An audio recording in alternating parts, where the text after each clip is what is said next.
मित्रों नमस्कार। पावन ज्योतिष प्रभात यूट्यूब चैनल पर आप सबका स्वागत है। आज का टाइटल बहुत ही महत्वपूर्ण है, बड़ा उपयोगी है, बहुत समसामयिक है, आपके जिज्ञासाओं अपेक्षाओं के अनुरूप है। टाइटल का नाम है दैवी कृपा का ही प्रतिफल है राहु निर्मित राजयोग। Rajyoga created by Rahu is the result of divine grace. जी हाँ मित्रों, मतलब राहु के द्वारा कुंडली में राजयोग निर्मित होना यह एक दैवी कृपा है, क्योंकि राहु को प्रायः लोग खराब ही मानते हैं, अशुभ ही मानते हैं। राहु का प्रभाव आकस्मिक होता है, ऊंचाई चढ़ाना, ऊंचाई गिराना, ये सब होता है। लेकिन राहु का जो स्वभाव है, चाहे राहु हो चाहे केतु हो, डिप्रेशन का, आदमी डिप्रेसिव हो जाता है, भय भ्रम आशंका संदेह स्वाभाविक। लेकिन राहु के द्वारा अगर कुंडली में राजयोग निर्मित है तो निश्चित रूप से इसे दैवी कृपा कहना कोई अतिशयोक्ति नहीं है। आइए आज हम एक ऐसा उदाहरण प्रस्तुत कर रहे हैं जो चिर परिचित आपके जातक हैं, बर्थ डिटेल है उनका। ये जातक हैं भारत के गृह मंत्री माननीय अमित शाह जी। इनका बर्थ डिटेल रख करके और राहु द्वारा निर्मित राजयोग इनकी कुंडली में देखेंगे हम लोग। हम समझाने का प्रयास करेंगे, आप समझने का प्रयास करेंगे। जी हाँ मित्रों, ये भारत के गृह मंत्री माननीय अमित शाह जातक हैं। इनका डेट ऑफ बर्थ है 22/10/1964, टाइम ऑफ बर्थ है 5:25 AM, प्लेस ऑफ बर्थ है गुजरात इंडिया। जी हाँ, अब भारत के प्रधानमंत्री का इस बर्थ डिटेल पर जो कुंडली बनी वो कन्या लग्न की बनी। ये लग्न कुंडली है, कस्प कुंडली है। राशियां तो नहीं बदली, यानी कि ग्रह बदले हैं, और दृष्टि और ज्योति नक्षत्र देखना होगा तो लग्न कुंडली से, और फल जो है भाव कुंडली से है। माननीय अमित शाह जी पर महादशा वर्तमान में तो बृहस्पति की चल रही है 21/9/2021 से, जो 21 सितंबर 2037 तक रहेगी, 37 तक।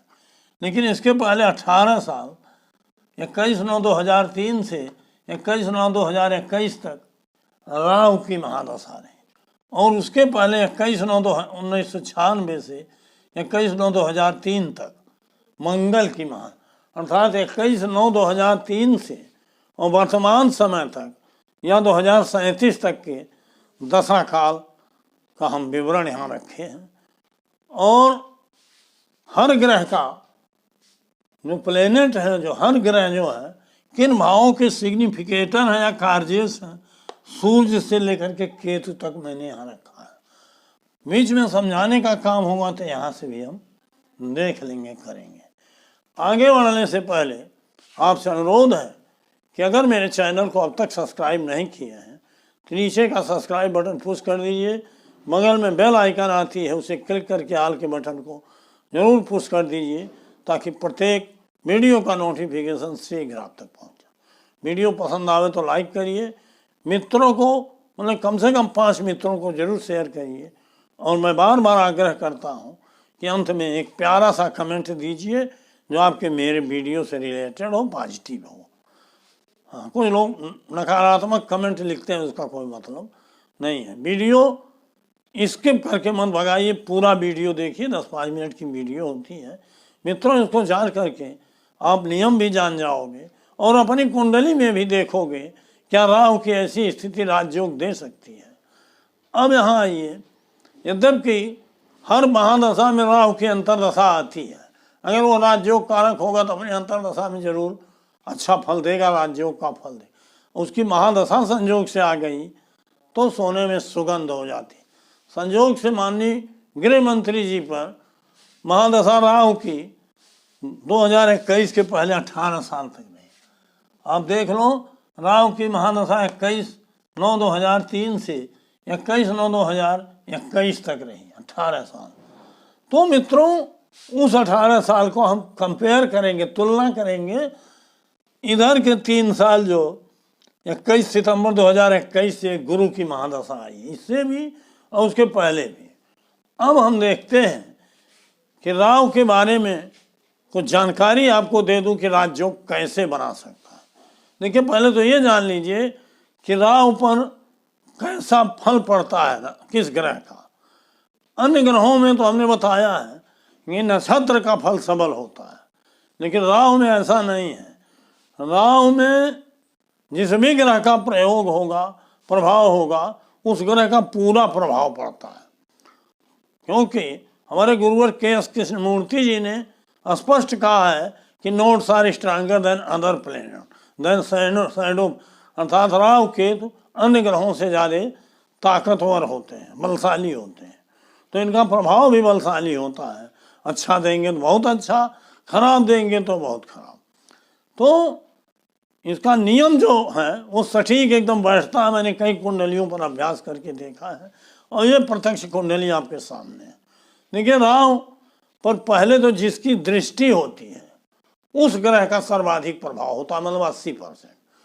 दृष्टि किसी की नहीं है तो राहु से ज्योति जिस ग्रह की है, योग है, बैठा हुआ जो राहु के साथ, उस ग्रह का प्रभाव ज़्यादा होता है। और मान लीजिए कोई ग्रह राहु के साथ नहीं बैठा, या केतु की बात भी मान लीजिए, तो राहु जिस ग्रह के नक्षत्र में होता है उसका पूरा फल देता है। और मान लो अपने ही नक्षत्र में है तो जिस ग्रह की राशि में होता है उसका पूरा फल देता है। यहाँ हम देखेंगे क्या राहु की दृष्टि में या ज्योति में कोई ग्रह है। और दृष्टि और ज्योति हमने माना है, बताया है कि शनि हो, बृहस्पति हो, राहु हो, केतु हो, जो मंद गति ग्रह हैं, इनकी ज्योति या दृष्टि 6 अंश तक देखी है। शीघ्र गति सूर्य, चंद्रमा, मंगल, बुध, बृहस्पति, शुक्र, ये सब ग्रह जो है, हाँ बृहस्पति नहीं, सूर्य, चंद्रमा, मंगल, शुक्र और बुध, इन ग्रहों ये धीमी गति है, आपस में इनकी दृष्टि या ज्योति हो तो 4 ही अंश तक गया। अब यहाँ हम देखते हैं कि राहु देखो लग्न कुंडली में 10वें भाव में बैठा। राहु पर शनि की 1 2 3 4 5 नहीं, शनि की 3 7 10 दृष्टि होती। शनि की दृष्टि में राहु नहीं है। बृहस्पति से दूसरे ही स्थान में बृहस्पति की दृष्टि नहीं है। और मंगल की भी 4 7 8 दृष्टि होती है। मतलब किसी की दृष्टि में और किसी की ज्योति में राहु नहीं है। अब सबसे ज़्यादा प्रभाव पड़ेगा नक्षत्र का। नक्षत्र राहु किसके नक्षत्र में है? मिथुन राशि में। यहाँ देखो राहु का हमने सिग्निफिकेटर सूर्य से राहु केतु तक दिया है, लेकिन हम जो बोल रहे हैं उन्हीं ग्रहों को देखना जरूरी है, क्योंकि आज हमारा विषय राहु है। तो राहु मंगल के नक्षत्र में, मिथुन में मंगल के नक्षत्र में वृश्चिक नक्षत्र होता है। अब मंगल का प्रभाव ज़्यादा पड़ेगा। फिर दूसरा स्थान आता है राहु की राशि। राहु की राशि मिथुन है। अब 10वां स्थान भी है। संयोग से यहाँ 10वें में है और राहु यहाँ कस्म चार्ट में 9वें आ गया। तो 9वां भाव भी राहु को मिल गया, 10वां इस नाते मिल गया कि 10वें में राहु की ही राशि मानी जाएगी, मिथुन भी कन्या में। ये नाते 10 और 1 ये दोनों भाव भी राहु को मिल जाएंगे। तो अब राहु पर मंगल का विशेष प्रभाव, चूँकि बुध के घर में है और उसका स्वयं घर है, तो बुध का भी 2 नंबर का प्रभाव पड़ेगा। अगर मंगल अच्छा ग्रह है तो राहु निश्चित रूप से राजयोग बनाएगा। आप सभी जानते हो कि 18 साल, वो तो बाद में भी चर्चा करेंगे।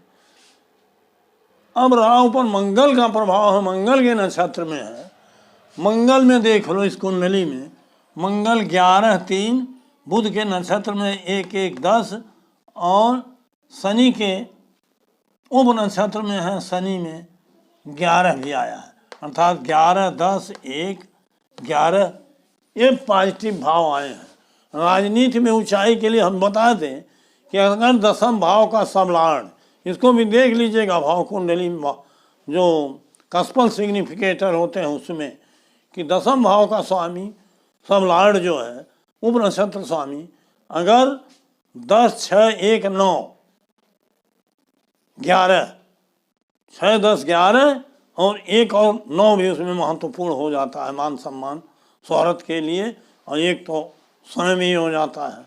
तो 1, 9, 6, 10, 11 भाव में से कोई भी भाव अगर आए हैं दसम के उपनक्षत्र स्वामी में तो वह प्रॉमिस कर देता है। देखो दसम भाव का उपनक्षत्र स्वामी सूर्य है जिसमें एक भाव आया हुआ है, मंगल के नक्षत्र में भी सूर्य भी है, तो मंगल में 11 भाव आया है। मंगल की दृष्टि यहाँ से देखोगे तो मंगल देखो 1, 2, 3, 4 द्वितीय स्थान में पॉजिटिव होता है, और मंगल की 8वीं दृष्टि 6वें स्थान पर है। अर्थात मंगल में इस तरह से, मंगल में देखो 11, 1 हमने बताया, 1 जरूरी है, 10वां भी है और 6वां भी आ गया है दृष्टि द्वारा। तो और शनि में देखो 6वां और 11वां भाव है, अर्थात 6, 10, 11, 1 ये सभी भाव मंगल में है, और मंगल का पूरा प्रभाव राहु पर है। बुध जो है, बुध में भी 10वां भाव है, देख लीजिए बुध राहु के नक्षत्र में है, यहाँ भी 10वां भाव है। अब राहु स्वयं के भी नाते 1, 9, 10 दे रहा है। देखो राहु 10वें में था, यहाँ 9 में आ गया, और 1 में और 10 में उसकी राशियाँ हैं, अर्थात राहु में 10, 1, 9 और मंगल के नक्षत्र में है 11, 3। यद्यपि मंगल में 8 है लेकिन वो 8 प्रभावित नहीं कर रहा है, क्योंकि मंगल जो है वो इसका उपनक्षत्र स्वामी शनि है जो 6, 11 को परमिशन दे रहा है। 8वां स्थान थोड़ा संघर्ष का होता है, तो ऐसा नहीं आसानी से ऊंचाई पहुँचे। आप सभी जानते हो कि राहु की महादशा के पहले जो मंगल की महादशा थी 1996 से जो 2003 तक रही, उस समय भी माननीय अमित शाह जी गुजरात में विभिन्न ऊंचे कैबिनेट पदों पर रहे, और जब राहु की महादशा आई तो ऊंचे पदों पर थे ही। भारतीय जनता पार्टी के देश के ऑल इंडिया के अध्यक्ष भी हुए, गृह मंत्री हुए, रक्षा मंत्री हुए, विभिन्न पदों को सुशोभित किए और आज तक स्थापित हैं।